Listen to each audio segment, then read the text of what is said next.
नमस्कार साथियों, मैं हूं आपका होस्ट एंड दोस्त सुशांत राज। स्वागत करता हूं आपका अपना YouTube channel the gold study point और आज के करंट इश्यूज में। साथियों, आज के करंट इश्यूज में हम लोग बात करेंगे रेट्रोस्पेक्टिव टैक्स के बारे में। क्या होता है रेट्रोस्पेक्टिव टैक्स और क्यों इन दिनों यह न्यूज सुर्खियों में चल रहा है। चलिए इसको जानने का प्रयास करते हैं इस वीडियो के माध्यम से। और इस शो को स्टार्ट करने से पहले आप लोगों से रिक्वेस्ट है कि वीडियो को अधिक से अधिक अपने दोस्तों के बीच शेयर करें। अभी तक चैनल को सब्सक्राइब नहीं किए तो सब्सक्राइब करें और अगर क्लास अच्छा लगा तो वीडियो को लाइक करें। चलिए स्टार्ट करते हैं। साथियों, न्यूज़ है, द हिंदू का न्यूज़ है, centre introduces bill to scrap retrospective tax law. Centre के द्वारा रेट्रोस्पेक्टिव टैक्स लॉ को खत्म करने के लिए एक बिल लाया जा रहा है। सेंटर के द्वारा, सेंट्रल गवर्नमेंट के द्वारा लोकसभा में एक बिल पेश किया गया। किस चीज़ के लिए? तो रेट्रोस्पेक्टिव टैक्स लॉ को ख़त्म करने के लिए। अब सबसे पहला यहाँ पे चीज़ आता है कि what is retrospective tax. Retrospective tax क्या होता है? तो अगर आप इसका गूगल में हिंदी कीजिएगा तो वहाँ पे दिखाएगा पूर्वव्यापी कर। पूर्वव्यापी कर इसको हिंदी में कहा जाता है। होता क्या है रेट्रोस्पेक्टिव टैक्स? तो रेट्रोस्पेक्टिव टैक्स को चलिए एक एग्जाम्पल के माध्यम से समझते हैं। जैसे सपोज कीजिए अभी 2021 में 2021 में गवर्नमेंट के द्वारा कोई नियम लाया गया। गवर्नमेंट के द्वारा कोई नियम लाया गया, सपोज कीजिए टैक्स से रिलेटेड कोई नियम लाया गया और गवर्नमेंट इस एक्ट में, मतलब गवर्नमेंट एक एक्ट लाई, टैक्स से संबंधित, कर से संबंधित एक एक्ट लाई और गवर्नमेंट ने बोला कि यह टैक्स कब से लागू होगा? तो यह टैक्स 2012 से लागू होगा। यह टैक्स 2012 से लागू होगा। यानी कि ये जो नियम बनाया गया गवर्नमेंट के द्वारा टैक्स देने का, गवर्नमेंट बोली ये टैक्स सभी कंपनियों के ऊपर 2012 से लागू होगा। यानी कि जो कंपनी भारत में, चाहे वह विदेशी हो चाहे वह इंडियन कंपनी हो, अगर वह किसी भी तरह की अपने कैपिटल पे गेन करती है, किसी भी तरह का उसको फायदा हुआ है, मतलब ट्रांजैक्शन की है 2012 से, तो 2012 से किसी भी तरह का ट्रांजैक्शन की लेन देन की है, उसमें उसको जो भी प्रॉफिट हुआ है उस प्रॉफिट में से सपोज की थी बोली कि 30% गवर्नमेंट को पे करना होगा। कब से? टैक्स, ये लॉ एक्ट आया 2021 में, लेकिन ये लागू कब से होगा? 2012 से। यानी कि 8 साल पहले से सरकार उस पर टैक्स जोड़ करके लेगी। यही क्या हो गया? Retrospective tax. यानी कि कोई टैक्स से संबंधित नियम आया कब? तो इस बार आया, सपोज कीजिए 2021 में आया। लागू कब से हो रहा है? 2012 से। 2012 से लागू हो रहा है, जिस वजह से ये पूरे, मतलब पीछे का सारा कैपिटल जोड़ करके ले, सारा गेन को जोड़ करके ले रही है। किसी कंपनी के कैपिटल पर जो भी फायदा हुआ, जो भी गेन हुआ, उस गेन को आज से 8 साल पहले से जोड़ करके लिया जा रहा है। तो वो हो गया रेट्रोस्पेक्टिव टैक्स। इसका नुकसान क्या है? तो इसका नुकसान ये है, ऐसे सिर्फ भारत ही नहीं लेता है, यूके हो गया, यूएसए हो गया, बहुत सारा ऐसा कंट्री है जिसके द्वारा यह रेट्रोस्पेक्टिव टैक्स लगाया जाता है अच्छे अच्छे कंपनियों के ऊपर। जो कंपनी उस देश में निवेश करने के लिए, इन्वेस्ट करने के लिए जाती है, उसके ऊपर इस तरह का सिस्टम लगाया जाता है। क्यों लगाया जाता है? क्योंकि कंपनी गवर्नमेंट से ज़्यादा तेज मतलब बनती है। ऐसा नहीं है कि कंपनी एकदम नियम को फॉलो करते हुए चलती है। कोई भी नियम बनाया जाता है तो उसमें कुछ लूप होल्स होता है जिसका बेनिफिट कंपनी उठाती है। इसी वजह से कुछ कंपनी भी झूठ बोलती है, इसीलिए सरकार जो गवर्नमेंट देखती है कि टैक्स, सबसे ज़्यादा फायदा टैक्स से ही होता है। तो गवर्नमेंट जब देखती है कि बहुत सारा टैक्सेस में लूप होल्स है और सबको ईमानदार तो है नहीं कि सबको बोलेगा हाँ गवर्नमेंट महोदय लीजिए मेरे पास इतना टैक्स है, हम इतना ज़्यादा प्रॉफिट किए हैं, इसी वजह से गवर्नमेंट के द्वारा ये सिस्टम लाया जाता है।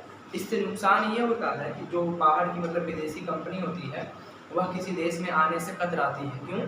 क्योंकि ये सब सिस्टम जब देखती है कि अगर हम अभी गए और जा कर के हम किसी भी तरह का कुछ भी वहाँ पे प्रॉफिट करते हैं तो गवर्नमेंट का कोई मूड ठीक नहीं है। हो सकता है कि 10 साल पहले, मतलब जब हम गए और जा कर के 10 साल वहाँ बिजनेस कर लिए, तो गवर्नमेंट नियम लगाई कि जब से हम आए हैं तब से हमको किसी भी तरह का कोई टैक्स से संबंधित रुपया पैसा जोड़ के देना होगा। इन सब चीज़ों से बचने के लिए विदेशी कंपनी निवेश करने से कतराती है। तो ये चीज़ जो है पेश किया जा रहा है, पेश किया गया लोकसभा में वर्तमान में फाइनेंस मिनिस्टर के द्वारा। चलिए इसके बारे में कुछ डिटेल पूर्वक जानने की कोशिश करते हैं। ये घटना मतलब ये रेट्रोस्पेक्टिव टैक्स लाया कब गया था, तो बात है यहाँ पे दिया हुआ जैसा कि मई 2007 Vodafone had bought a 67% stake in Hutchison वंकोवा फॉर $11 बिलियन। मतलब 2007 में वोडाफोन 67% का स्टैक एक हच नामक कंपनी में खरीदती है। हच नामक कंपनी में वोडाफोन 2007 में 67% का अपना हिस्सा परचेज करती है। कितना में? $11 बिलियन में। इस तरह का जब काम करती है तो उसी सेम ईयर मई में ये कांड होता है और इन सितंबर that year the Indian government for the first time raise a demand for 7,990 crore in capital gains and withholding tax from Vodafone.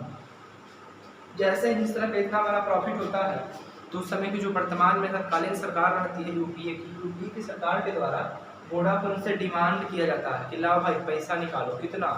तो 7,990 करोड़। इसलिए तुमने अपने कैपिटल पे प्रॉफिट मतलब किया, गेन किए हो, तुम्हें फायदा हुआ है अपने कैपिटल पे, जिस वजह से कैपिटल गेन का कुछ परसेंटेज हमको दो। मतलब तुम हमारे देश में रह करके फायदा कमाए हो तो हमको टैक्स दो। उसके साथ साथ तुम इस पर फायदा कमाए हो तो क्या करो, हमको टैक्स दो। इस तरह का चीज़ किसके द्वारा किया जाता है? तो इंडियन गवर्नमेंट के द्वारा वोडाफोन से डिमांड किया जाता है। किसके लिए? टैक्स के लिए। जब इस तरह का चीज़ सब देखती है कि 7,990 करोड़ गवर्नमेंट के द्वारा मांगा जा रहा है, वोडाफोन जब देखती है तो यह मामला लेकर पहुंच जाती है सुप्रीम कोर्ट में। सुप्रीम कोर्ट में जैसे ही जाती है, सुप्रीम कोर्ट दोनों चीज़ों को जब सुनता है, दोनों पक्षों को सुनता है, तो वह अपना डिसीजन वोडाफोन के फेवर में सुना देता है। जैसे ही ये चीज़ होता है, वोडाफोन के फेवर में फैसला सुनाया जाता है कि वोडाफोन बिल्कुल सही है, गवर्नमेंट ये टैक्स नहीं ले सकती है।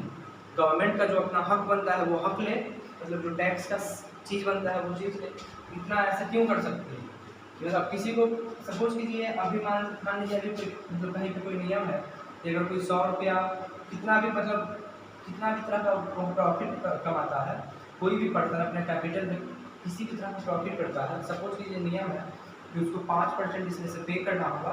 इसलिए तो प्रॉफिट के रूप में चूँकि इस कंट्री में रह करके फ़ायदा कमाया है, जिस वजह से उसको 5% का हिस्सेदारी देना होगा सरकार को टैक्स के रूप में। अब सरकार जैसे ही देखी कि भाई ये तो फ़ायदा बहुत ज़्यादा पे ज़्यादा कमा रहा है, सरकार डायरेक्ट नियम चेंज कर दी, लेकिन नहीं 50% तुमको पे करना होगा एकाएक। इस तरह का जैसे ही चीज़ की, सामने वाला तो पूरा सदमा में चला गया, कोमा में चला गया। अब यहाँ पे यही काम जब वोडाफोन के साथ हुआ तो वोडाफोन तेज तरह जाते थे, चला गया कहाँ? सुप्रीम कोर्ट में। सुप्रीम कोर्ट इस चीज़ को गलत ठहराया और इंडियन गवर्नमेंट को यह बोला कि आपको टैक्स नहीं लेना चाहिए। जैसे ही इस चीज़ को देखता है इंडियन उस समय की यूपीए सरकार, तो उस समय के जो तत्कालीन फाइनेंस मिनिस्टर रहते हैं प्रणब मुखर्जी के द्वारा 2012 में एक टैक्सेशन बिल लाया जाता है, मतलब एक टैक्सेशन का सिस्टम लाया जाता है और उसी में रेट्रोस्पेक्टिव टैक्स लॉ लाया जाता है। यानी कि ये रेट्रोस्पेक्टिव टैक्स लॉ आया कब था? तो ये आया था 2012 में, 2012 में आया था। किसके द्वारा लाया गया था? तो उस समय के तत्कालीन जो फाइनेंस मिनिस्टर थे, कौन? प्रणब मुखर्जी, उन्हीं के द्वारा ये सिस्टम लाया जाता है। किस लिए? सुप्रीम कोर्ट जो अपना डिसीजन वोडाफोन के फेवर में सुनाता है, उसी डिसीजन को क्रॉस करने के लिए ये 2012 में रेट्रोस्पेक्टिव टैक्स लॉ लाया जाता है, जिस वजह से सुप्रीम कोर्ट ये ना बोले कि ये बिल्कुल गलत है। सुप्रीम कोर्ट जब ये बोलेगी तो इंडियन गवर्नमेंट बोलेगा कि ये तो हम एक नियम बना दिए हैं, हमारे यहाँ सिस्टम है रेट्रोस्पेक्टिव टैक्स लॉ का, जिस वजह से अब इसको देना ही पड़ेगा। तो इस तरह का जैसे ही चीज़ किया जाता है, वोडाफोन इस चीज़ को देता नहीं है, लेकिन इस पर बहस चलना सुप्रीम कोर्ट में कंटिन्यू रहता है। अब यहाँ पे क्या होता है कि यूपीए की सरकार जाती है, सरकार का आना जाना लगा रहता है, तो बहुत सारी कंपनियों के द्वारा सरकार से यह डिमांड किया जाता है कि इस चीज़ को ख़त्म कर दिया जाए। 2014 में जब एनडीए की सरकार बनती है तो उस समय बहुत सारी कंपनी इसको ख़त्म करने के लिए सरकार से आग्रह करती है, लेकिन सरकार इंडियन गवर्नमेंट अपना काम करते रहती है। फाइनली अभी क्या होता है कि now finance minister Nirmala Sitharaman introduces taxation law amendment bill in Lok Sabha. अभी वर्तमान में निर्मला सीतारमण जी के द्वारा टैक्सेशन लॉ अमेंडमेंट बिल को लोकसभा में प्रस्तावित किया जाता है, लोकसभा में लाया जाता है और इसमें बोला जाता है अब फ्यूचर में इस तरह का कोई भी टैक्स लॉ नहीं लाया जाएगा। अभी ही नहीं, आने वाले फ्यूचर में अब इस तरह का चीज़ नहीं लाया जाएगा। इस तरह का बिल आ रहा है लोकसभा में और इसमें यह बोला जाता है, इसमें यह बोला गया कि वैसा कोई भी ट्रांजैक्शन, वैसा कोई भी लेन देन जो कि 2012 से पहले हुआ है, 2012 से पहले हुआ है, उसके ऊपर किसी भी तरह का ये वाला सिस्टम लागू नहीं होगा। रेट्रोस्पेक्टिव टैक्स लॉ खत्म हो जाएगा और उसके साथ साथ कब से खत्म होगा ये, मतलब कब से खत्म किया जाएगा? आज से नहीं, बोला गया सरकार के द्वारा, वर्तमान में फाइनेंस मिनिस्टर के द्वारा बोला गया लोकसभा में कि ये सिस्टम कब से लागू होगा, मतलब ये टैक्सेशन लॉ कब से खत्म होगा। तो 2012 के पहले से किसी भी तरह का कोई भी अगर ट्रांजैक्शन किया गया है, लेन देन किया गया है, उसमें कोई भी फायदा हुआ है तो उसमें ये रेट्रोस्पेक्टिव टैक्स लॉ लागू नहीं होगा। मतलब 2012 के पहले का जो भी ट्रांजैक्शन है वहाँ से इसको ख़त्म कर दिया गया। किसको? रेट्रोस्पेक्टिव टैक्स लॉ को। ये सरकार के द्वारा किया गया एक सराहनीय कार्य है। इससे होगा क्या? तो अपना फॉरेन रिजर्व बढ़ेगा, जो अपना फॉरेन रिजर्व है, विदेशी मुद्रा भंडार है, उसमें वृद्धि होगा। बाहर से बहुत सारी कंपनियां हमारे यहाँ इन्वेस्ट करने आएंगी और जब कोई बाहरी कंपनी हम लोगों की कंट्री में आकर के इन्वेस्ट करती है तो उससे फॉरेन रिजर्व में इंक्रीमेंट होता है और जब इससे इंक्रीमेंट होगा तो हमारा कंट्री भी काफ़ी ज़्यादा डेवलप करेगा। तो ये वाला सिस्टम किया गया किसके द्वारा? अब वर्तमान में सरकार के द्वारा लोकसभा में लाया जा रहा है और उम्मीद है कि यह पास हो जाएगा। तो आई होप आप लोगों को क्लास अच्छा लगा होगा, टॉपिक बेहद अच्छे से समझ में आया होगा। अगर आप लोगों को वाकई में समझ में आ चुका है ये टॉपिक तो वीडियो को लाइक करें, चैनल को सब्सक्राइब करें और अपने दोस्तों को भी शेयर करें। Thank you, thanks for watching.